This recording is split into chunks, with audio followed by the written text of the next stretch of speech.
let's be clear about something right from the start. This is not a ghost story. Think of this more like opening a case file, or maybe compiling a resume for an entity of just immense power and age. Today, we're going to look at Count Dracula not as some myth, but through the absolutely chilling evidence he left behind. And the amazing thing is, the original material actually tells us exactly how to do this.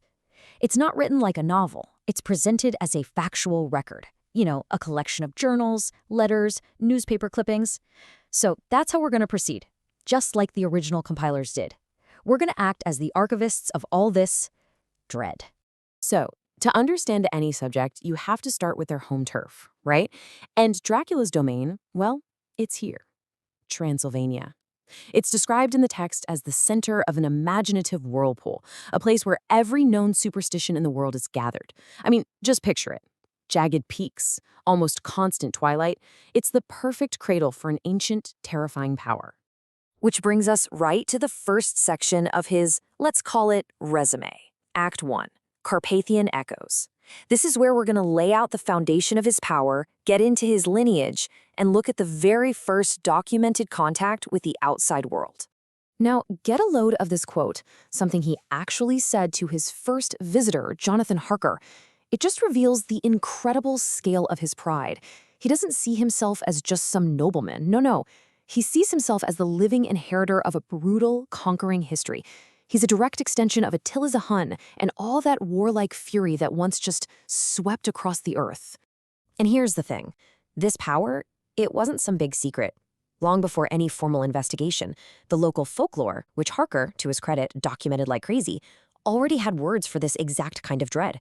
They called it vrolak, or vukoslak. And guess what they mean? Yep, werewolf or vampire.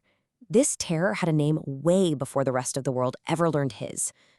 And this is the moment everything changes. All that courtly manner, all that old world charm, it just collapses into one single horrifying realization. Harker's journal entry here, it becomes the first piece of hard evidence in our file. This is the moment the mask completely slips and the Count's true nature is officially entered into the record. Okay, so that leads us directly into Act 2, England's Shadow. And let's be real, this wasn't just him moving houses. This was a meticulously planned invasion. You could even call it an expansion of operations, right into the heart of the modern world. I mean, the arrival itself was just a masterpiece of terror. He didn't just, book a ticket on a ship. He took control of the very elements themselves. A sudden, violent storm out of nowhere, a ship crashing ashore with a dead man tied to the helm. That was his calling card. He used the pure chaos of nature as the perfect cover for his arrival. Look at how strategic this was. It's a full-blown operation. First, control the storm to create a diversion. Second, use an animal form to slip away completely unseen. Third, immediately find a base of operations, and he chooses consecrated ground of all places. And from there, it's step 4, identify the perfect point of entry into this new society. And he finds it in the innocence and, really, the loneliness of his first target, Lucy Westenra. And what was the result of all this? What's the return on investment here? Rejuvenation. The entity was feeding on the lifeblood of London, and the effect was, well, it was immediate and absolutely startling. The old, pale, gaunt man that Harker met back in Transylvania, gone. He was replaced by this younger, fuller, almost vibrant creature, a monstrous leech, basically, just gorging itself on the city's energy. But that kind of blatant corruption can't go unnoticed forever, and that kicks off Act 3, the unholy hunt. The whole narrative starts to shift here. It's not just Dracula's story anymore.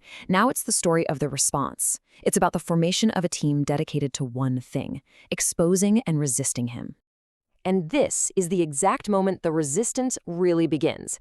You have Dr. John Seward, a man of science, a logical guy, who finally has to admit he is facing something way beyond his understanding. So he reaches out to his old teacher, Professor Van Helsing. And that letter is the crucial turning point. It's where modern science is forced to look ancient lore right in the eye. So their investigation leads them here, to Carfax Abbey, one of Dracula's main London lairs. And what do they find inside? Dozens and dozens of boxes filled with Transylvanian soil. This was his lifeline, you see. It was his battery charger. He literally needed his home turf to rest and regain his power, but it was also his greatest weakness.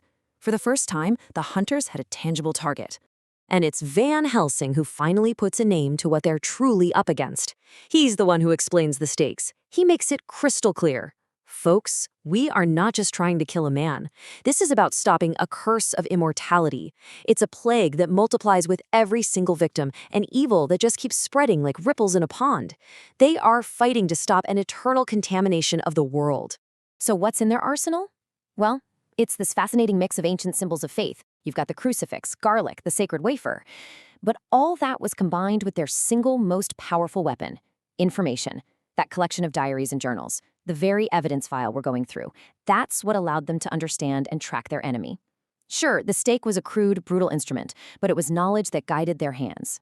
This next entry is from Mina Harker, who really becomes the central intelligence analyst for the whole group, and it shows you the psychological toll this all took. Their mission forced them to see their enemy not as some tragic, romantic figure, but as an absolute horror.